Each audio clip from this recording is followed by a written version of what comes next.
answers. So thank you very much for coming and doing your presentation. Brilliant. Okay, so Satali, please, is also about item 13.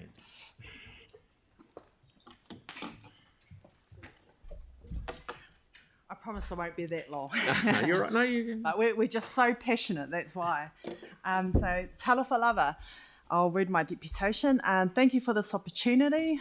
I'm here to show support that this property remains with the Hornby community and that you consider the Hornby men's shed proposal. I, along with others here, have supported the Hornby men's shed and groups from the very beginning, and what I observed was their passion, excitement, their need for a home, and it was great to see the collaboration between the different groups coming together for the common goal to save this property. The dream was alive and it was great to witness, sometimes challenging, but the hope was always there to achieve what the building was always intended for, a multicultural centre. So here we are, back again, and yes, the property has been in limbo, and thank you for supporting the notice of motion to allow time for the proposals. And I want to congratulate the Tongan Youth Trust and Hornby Men's Shed for persevering through this process. It was new and unfamiliar. Now, I can appreciate the awesome facilities, the upgrades received in our community, and again, thank you. And I want to add that on the ground, we see the increase in housing with new builds on Gilberthorpe's Road, as well as the intensification yet to come to the wider Hornby area. So we understand how valuable community spaces are for future generations, and especially for the Hornby groups who service the greater Hornby area.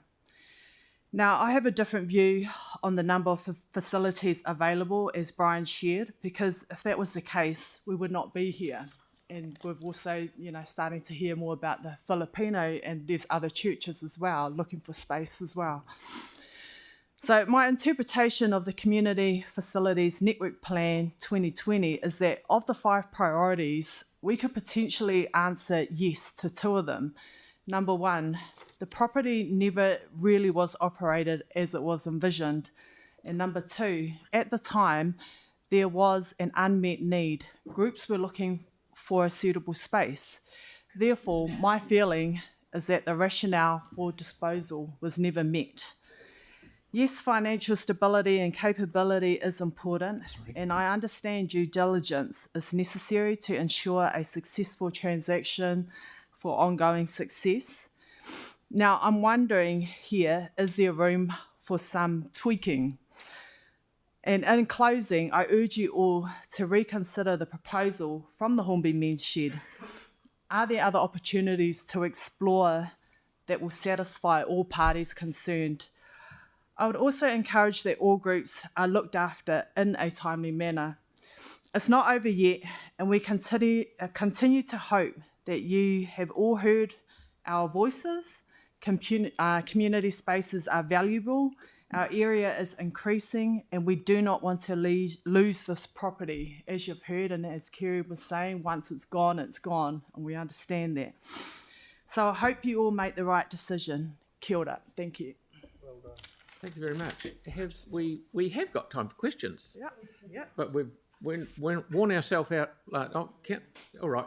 Why did I say that?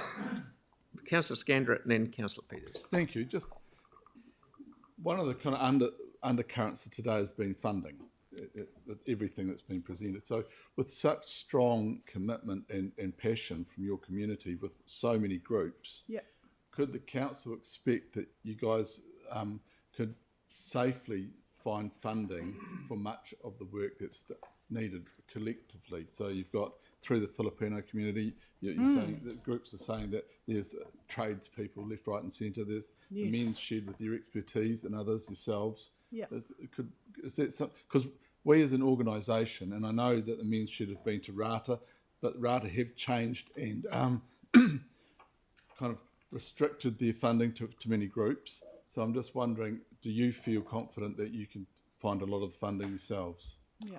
It's a question we're asking a lot of groups. Yeah. And I'm going to say absolutely yes. Great. So Someone's going to win the lotto over the weekend. No, Brilliant. Yeah, but That's seriously, what I I think want, it's, yeah. it's really like we're hearing new things. Is there a opportunity to then kind of check out these other groups for the funding? We haven't had that opportunity to really get into the community, and there's a lot of hands on deck that are all keen to get the work done at a lower cost at the rates that was given to the groups. Thank you. And Councillor Peters, because I know you're passionate, and then we'll get on to the last one. Thank you, Mr. Mayor. So you, as the activator in the Hornby community, would know better than anybody the need. So I'm sure you can, support any number of these groups in their request. That'd be, fair to say. Yeah, absolutely. I see the awesome work that these guys do on the ground. So that's the key here. They're actually seeing the people. So, and in our community. So how great would it be, to strengthen a community? Had to Hornby for Hornby is what we've kind of followed all the way through. So yeah, you'll be confident. And with that, I'm sure you've already voiced the abilities of the groups. So you're more than confident that the men's shed and the other groups can. Yeah, absolutely. That was the great thing of seeing it in the start, was seeing these different groups that you don't normally see come together, and then they're actually thriving together, making decisions. Yes, you can still have support along the way, but maybe that's where you guys come in to really empower them to know exactly what avenues they need to take to make this work. And as you can see, the passion that everyone's keen to get it over the line. Thank you. Thank you very much. Okay, so lastly we have Pastor Peter Hay, please.